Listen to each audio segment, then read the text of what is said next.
I really never had the thought to build a monster truck.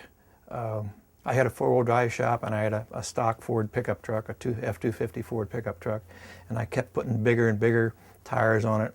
Then I broke axles, so I put bigger axles under the truck.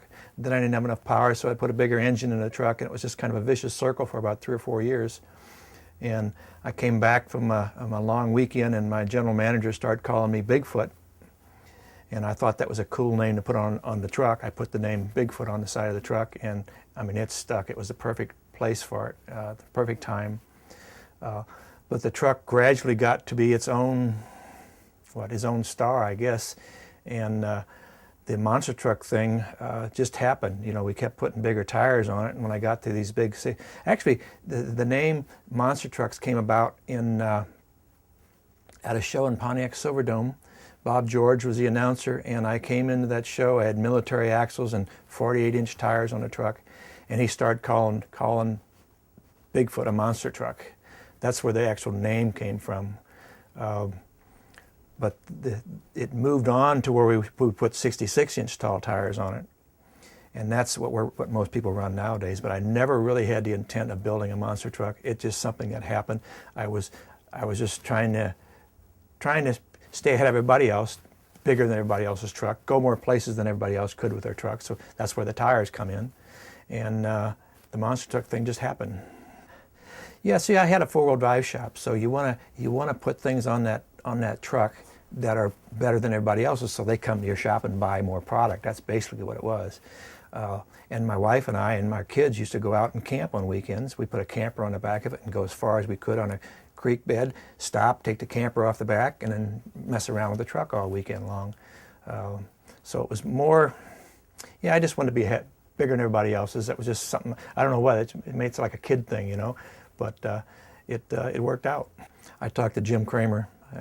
He and I and my wife started a four-wheel drive business together, and I says, I think my truck could drive up on cars, you know. I think I could drive clean over a set of cars. And he says, well, let's try it sometime. He says, my buddy's got a farm down in the valley down here. Let's put some cars down. And we went down there one day, and it was so easy to do.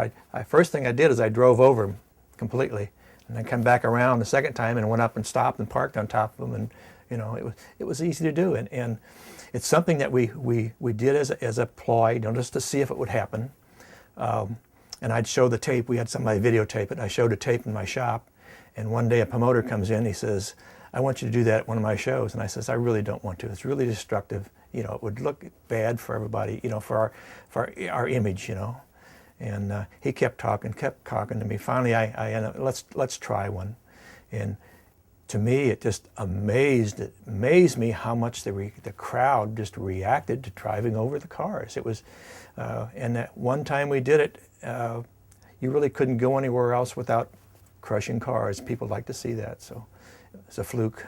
I think it was 1983. We did Pontiac Silverdome. We had the 66-inch tall tires, and I had worked for Bob George years before that doing things. And he says, I don't want that circus act. He says, I want you to come out and just pull a sled, just drive it around. And he says, let's try the car crush. And he advertised it at that show, and they normally have, you know, 18,000, 20,000 people at the show. He had 68,000 people show up. I came out, went up on top of the cars, and 20,000 people came over the walls and surrounded us. And we call it the flash attack, because as we went up on the cars, it's just all over the stadium there was flashes going off. And that really did set it off. That was the first major dome that we did this in, and from that point on, we had to crush cars everywhere we went. When we started doing shows for promoters, they started hiring us. You know, my wife and I'd sit down and say, you know, we've got to go to as many of these as we can because it can't last. And at the end of the year, we'd be booked solid already for the next year. I said, we just kept going. One of my favorite things is Art Arfrance is kind of my idol in the motorsport business.